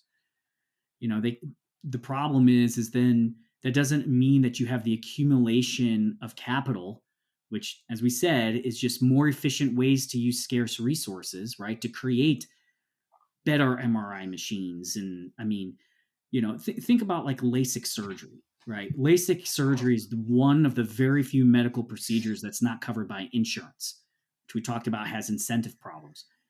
Well, LASIK has gotten like, what, 75% cheaper over the last 15 years, I think, roughly, right? Because we've accumulated skills, capital, better lasers, right? The market has gotten more efficient at it. So anyways, and so then, you know, I know you want me to kind of weave in the Atlas Shrugged thing. So yes, it's probably the second most influential book in my life. Now, she was definitely not a Christian, and so there are definitely parts of her work that I disagree with. But the main thing that Atlas Shrugged taught me was free markets is more than just about efficiency. Because I think even a lot of liberals like would recognize that the free market is the most efficient, right? Maybe we just have to smooth out the edges, you know, and you know, social safety net and, you know, to help the people who lose, quote unquote, in the free market system. But they know they're more efficient overall. But what I really took from her was free markets with property rights, and so therefore voluntary exchange, right? I don't buy something from you unless I think I'm going to be better off giving up my money for it. You know, that's not just more efficient, it's moral.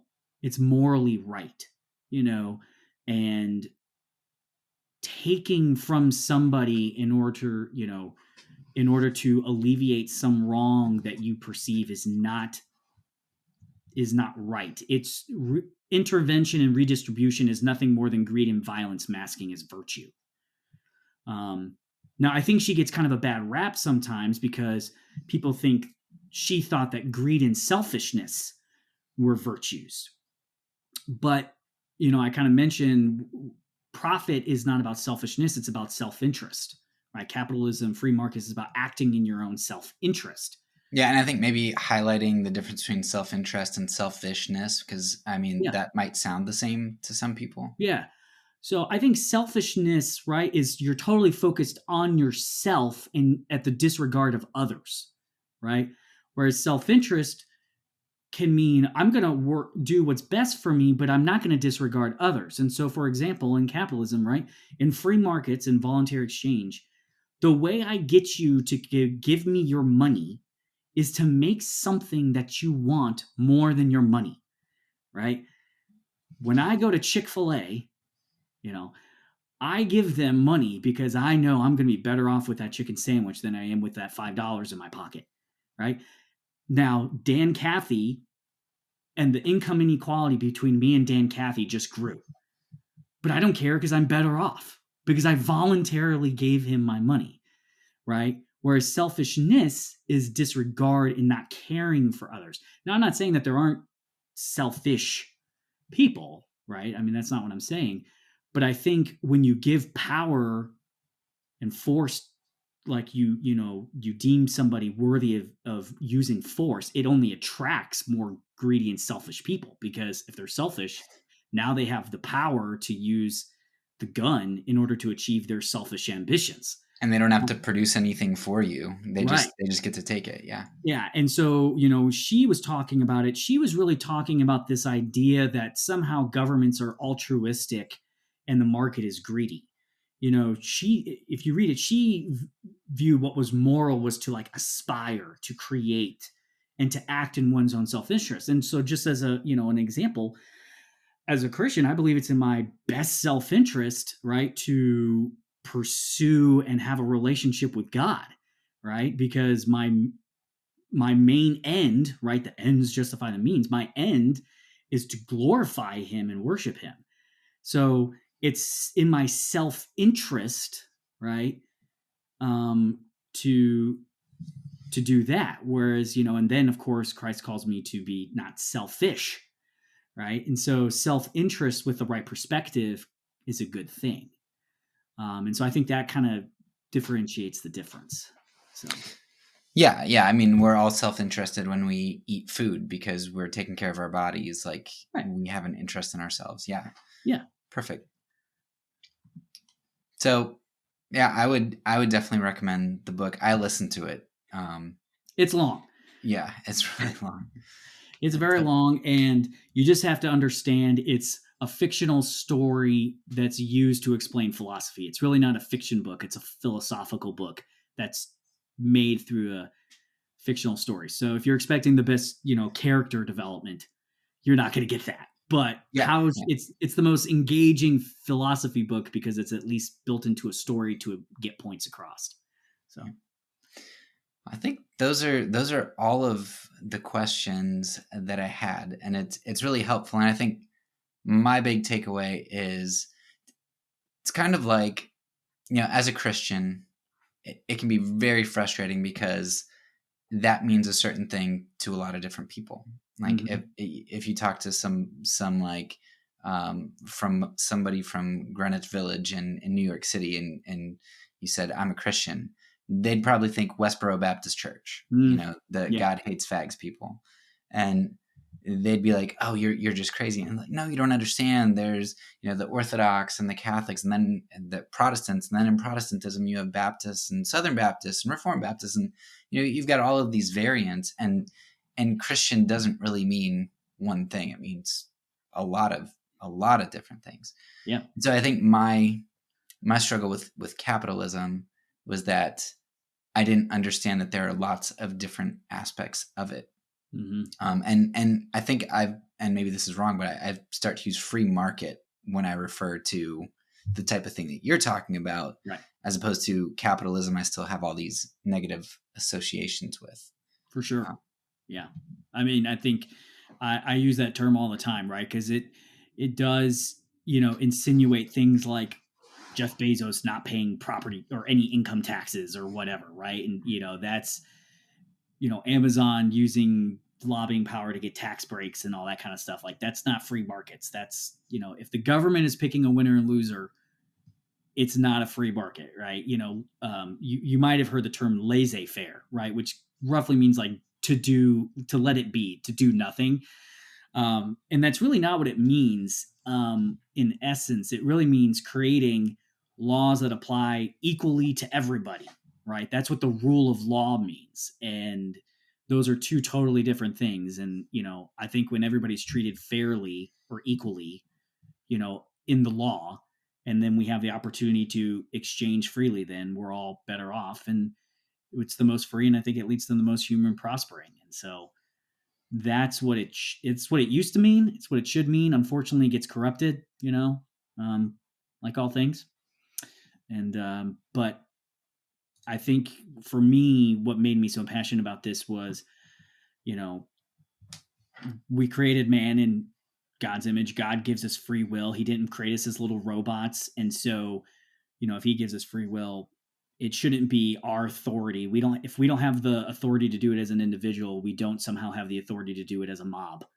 And so we have to respect those, then, to use the Thomas Jefferson words, unalienable rights, right? And so if I can make, by removing some license that allows somebody to get a job and work themselves off of poverty and government assistance programs, I mean, I don't see how that's not a thing that we should celebrate. But, stealing from others is not virtue. And so it's only through voluntary that can really be accomplished the best. Well, thank you very much. I appreciate you taking 2 hours of your time, which is better than the 5 we forecasted. Happy to. I really enjoyed it. We've had these types of conversations before. And so most people don't like, talking about this stuff for especially as long as we have, but anybody who's always willing to talk about real stuff, it's always a pleasure, and I love it. So awesome. Well, thanks. To close this out, I want to reflect on one aspect of this discussion that I just want to flesh out a little bit more. There's so much that could be said, but this is just the one thing I'm going to go with to close this out. So when Ron was talking about government's inefficiency, particularly in being proactive and trying to basically control people's desires, control markets, those sorts of things, to control people's free will, in essence. We know what is better for you. It reminded me of something that I was talking with a friend the other day. And he mentioned that Michael Crichton has this really interesting piece, which I'll link in the show notes, where Crichton talks about the environment and government and all kinds of different things in this speech that he gave at the Independent Institute. And it just triggered for me that this is so much the same. See, what Crichton says is that, hey, look, national parks, preserves, they suck. Or at least they did. I don't know if they still do. But they're terrible. When people meddle with the system and, you try to control a certain population by introducing new animals, and then those animals get out of control and you introduce something new. It's just like invasive species. When we meddle with things, the systems are so complex that we end up doing a worse job than by allowing things to kind of play out and balance themselves. And so government seems just like in an invasive species sort of event to me, where the government is trying to play around with things and messes up. You see so many examples of this. Down south we have kudzu, which is an invasive species, or I know lionfish are going crazy. Now, sometimes these species are introduced by accident, but other times people introduce them on purpose. You can research this, and there are a number of examples where there was some invasive species that was a problem, and so a government decided to introduce a predator of that invasive species from its homeland, and now you've got 2 invasive species, and that has an impact that you just can't fathom. You don't know what's going to happen. You can't predict it. Humans are complex systems, and when the government tries to manipulate these complex systems, not only is that arguably immoral to try to mess with people's wills, take their money by force at the edge of the sword, control what cups they can or can't drink out of in public, which is, from an example from an earlier episode I gave. But, that's immoral, I think. But at the same time, it's also extremely ineffective and often creates more problems. And that's something that is kind of a theme here in some of our interviews, where we discuss how the government might fix some problems, but usually they're the problems of its own making. And so they are self-sustained in essence. We need them because they exist. If they didn't exist, we wouldn't need them so much. Now go check out Crichton's interview or speech. It's really good. He talks about Y2K and the ineffectiveness of government intervention, whereas if they would have just let the markets alone, it would have resolved due to self-interest and self-regulation, all kinds of stuff. He gives great examples. And, this is the guy who wrote Jurassic Park. And so Jurassic Park is essentially... probably, I don't know, I didn't hear this from him, but Jurassic Park is essentially, it seems, from Crichton's speech, basically Crichton's political, environmental ideology played out. And what happens when humans meddle with things that are complex and beyond their control? What happens when humans try to play God? Either play God over nature or play God over their fellow man. That's all for now. So peace, and because I'm a pacifist, when I say it, I mean it.